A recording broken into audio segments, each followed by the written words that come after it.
Chevella road ప్రమాదం 20కి చేరిన మృతులు.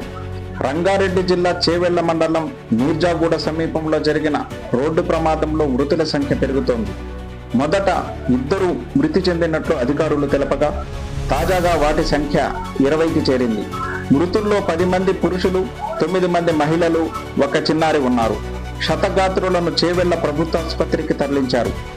వారిలో 3 పరిస్థితి విషమంగా ఉన్నట్లు తెలుస్తోంది. మృతుల సంఖ్య మరింత పెరిగే అవకాశం.